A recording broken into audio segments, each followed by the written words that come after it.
اللہ رب العزت نے اپنی نارائن کتاب میں ارشاد فرمایا وَأَقِیمُوا الصَّلَاةَ وَآتُوا الزَّکَاةَ وَارْکَعُوا مَعَ الرَّاکِعِینَ، کہ فرمایا نماز قائم کرو اور زکوٰۃ دو اور رکوع کرو رکوع کرنے والوں کے ساتھ۔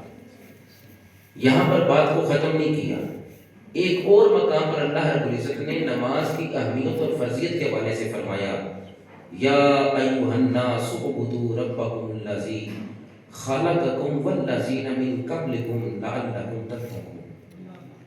وہ فرمایا لوگوں نماز پڑھو، اللہ کی عبادت کرو جس نے تمہیں گندے قطرے سے سونا انسان بنایا ہے۔ مخلوقات تو اور بھی ہیں، تمہیں اشرف المخلوقات بنایا۔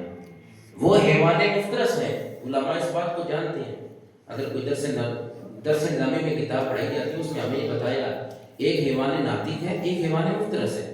حیوان مفترس کون ہے؟ یہ جو حیوان ہیں جن کے اندر عقل شعور نہیں ہے، سینس نہیں ہے۔ اور حیوان ناطق کیا ہے؟ جس کے اندر حواس خمسہ جس کے قائم ہے، بولنے کی طاقت، چلنے کی طاقت، پکڑنے کی طاقت، چکھنے کی طاقت، دیکھنے کی، یہ ساری طاقتیں ہیں انسان کے اندر۔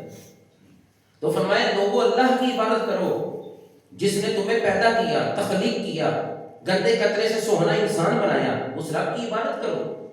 کس لیے عبادت کرو؟ اس لیے کہ اس نے تمہیں بھی پیدا کیا، تم سے پہلوں کو بھی پیدا کیا، تمہارے والدین کو بھی اسی نے تخلیق کیا، تم اس کی عبادت کرو۔ اور یہ راستے سے خدا کس لیے گزار رہا ہے؟ اسے عبادت کی ضرورت ہے، اسے سجدے کی ضرورت ہے، اسے ہمیں رکوع کی ضرورت ہے، نیبر ایسا نہیں ہے۔ لعلکم تتقون، وہ اس لیے تمہیں اس راستے سے گزار رہا ہے کہ تمہیں تقوی نصیب ہو جائے۔ تیسرے مقام پر اللہ رب العزت نے فرمایا حافظوا علی الصلوات والصلاۃ الوسطی وقوموا للہ قانتین۔ کوئی اللہ کے لیے نماز پڑھو، کھڑے ہو جاؤ اللہ کے لیے، نمازوں کی حفاظت کرو، خصوصاً درمیانی نماز کی۔ پھر ایک اور مقام پر فرمایا فویل للمصلین الذین هم عن صلاتهم ساہون۔ وہ فرمایا ہلاکت اور تباہی اور بربادی ان کے لیے جو نماز ادا نہیں کرتے یا وقت کے بعد نماز کو پڑھتے، اہمیت نہیں سمجھتے جماعت کی۔ فرمایا ان کے لیے ہلاکت ہے، تباہی ہے، بربادی ہے۔ تو نماز میں اللہ رب العزت نے کیا رکھا ہوا ہے؟ اپنی یاد کو رکھا ہوا ہے۔ جو اس یاد میں مستغرق ہو جائے گا اسے پھر معرفت حقیقی نصیب ہو جائے گی۔ آج کا یہ درس قرآن اسی عنوان پر ہے کہ ہمیں نماز سے ملتا کیا ہے۔ عزیزان من توجہ کیجیے اس بات کی طرف کہ صرف دیکھیے نبی علیہ السلام نے ارشاد فرمایا بنی الاسلام علی خمس شہادہ ان لا الہ الا اللہ وان محمد عبدہ ورسولہ واقام الصلاۃ وایتاء الزکاۃ والحج وصوم رمضان او کما قال النبی صلی اللہ علیہ وسلم۔ فرمایا اسلام کی بنیاد میرے غلاموں 5 چیزوں پر ہے۔ بنی الاسلام علی خمس شہادہ، اسلام کی بنیاد 5 چیزوں پر۔ پہلی چیز تم کہو اللہ کے علاوہ کوئی الہ نہیں اور محمد اللہ کے رسول ہیں۔ دور کل بھی مصطفیٰ کا تھا، دور آج بھی مصطفیٰ کا ہے، قیامت تک مصطفیٰ کا نعرہ لگتا رہے۔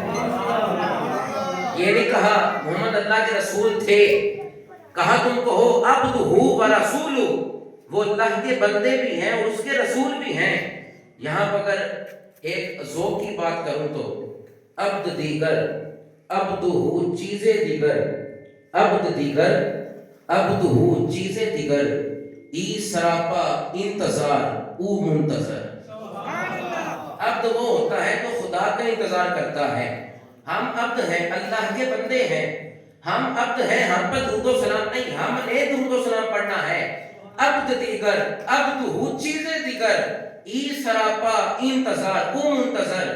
عبد وہ ہوتا ہے جو خدا کا انتظار کرتا ہے، عبدہ وہ ہوتا ہے خدا جس کا انتظار کرتا ہے۔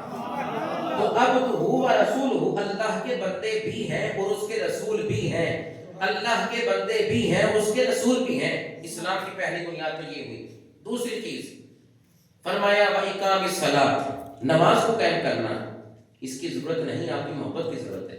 وَإِقَامِ الصَّلَاةِ، نماز قائم کرنا، یہ کس کی بنیاد ہے؟ اسلام کی بنیاد۔ حضور فرما رہے ہیں اگر ہم نے مسجد تعمیر کرنی ہو تو بنیاد مضبوط ہوگی تو عمارت کھڑی ہوگی۔ تو فرمایا تیرے سارے اعمال تب درست ہوں گے گے تیری زندگی کے تمام شب و روز تیری حسنات تیری نیکیاں تب بارگاہ عزی میں قبول ہوگی جب تو نماز کا پابند ہوگا۔ آج یہ میسج کرنے آیا ہوں، جتنے مرضی ہم روزے رکھ لیں، زکاتیں دے لیں، ہمسایوں کے حقوق کا لحاظ رکھ لیں، جب تک ہم وقتی فرض ادا نہیں کریں گے ہمارا کوئی بھی عمل قابل قبول نہیں۔ وقتی فرض کو چھوڑ کے بندہ کہے میں ہمسایوں کے حقوق کا لحاظ رکھتا ہوں، وہ بعد میں ہے، پہلے نماز ہے۔ نبی علیہ السلام نے ارشاد فرمایا دوسری چیز وَإِقَامِ الصَّلَاةِ، اسلام کی بنیاد وہ ہے نماز قائم کرنا، وَإِيتَاءِ الزَّکَاۃ، تیسری بنیاد زکات ادا کرنا۔ جو صاحب استطاعت ہے جس کے پاس 52.5 تولہ چاندی یا 7.5 تولہ سونا یا 52.5 تولہ چاندی کو زکات دے گا۔ حضور نے فرمایا اسلام کی بنیاد ہے، کلمہ پڑھنے کے بعد شہادت توحید و رسالت کے بعد جس فریضے کی بجاوری کا حکم ہے وہ نماز ہے، اس کو ہلکا نہ جانو۔ تیسری چیز فرمایا زکات ادا کرنا، اور چوتھی فرمایا والحج، صاحب ثروت صاحب استطاعت حج کرے گا، اور پانچویں فرمایا وصوم رمضان، اور رمضان کے روزے رکھنا۔ یہ اسلام کی 5 بنیادیں ہیں۔ اگر اسی کو تھوڑا سا کھول کے سمجھاؤں تو تھوڑی وضاحت کروں تو یہ دیکھیں کہ روزے رمضان میں فرض ہوتے ہیں، روزے رمضان میں فرض ہوتے ہیں، زکات سال کے بعد فرض ہوتی ہے، حج صاحب ثروت کرے گا، زکات صاحب استطاعت دے گا۔ جس فریضے کی میں بات کر رہا ہوں وہ دن میں 5 مرتبہ فرض ہے، وہ ہے نماز۔ زکات صاحب استطاعت دے گا، حج صاحب ثروت کرے گا۔ رمضان کے روزے اگر کوئی تندرست ہے، صحت ہے اس کے پاس، وہ رکھے، نہیں تو بعد میں پورے کرے۔ مگر جس فرض کی میں بات کر رہا ہوں وہ سال کے بعد نہیں، وہ صاحب استطاعت پر نہیں، وہ مسافر پر بھی فرض ہے، مقیم پر بھی فرض ہے، تندرست پر بھی فرض ہے، جو تندرست نہیں اس پر بھی فرض ہے، وہ ہر عاقل پر ہر بالغ پر فرض ہے، جس کے پاس پیسہ نہیں اس پر بھی فرض، جس کے پاس پیسہ ہے اس پر بھی فرض، وہ ہے نماز، وہ دن میں 5 مرتبہ فرض۔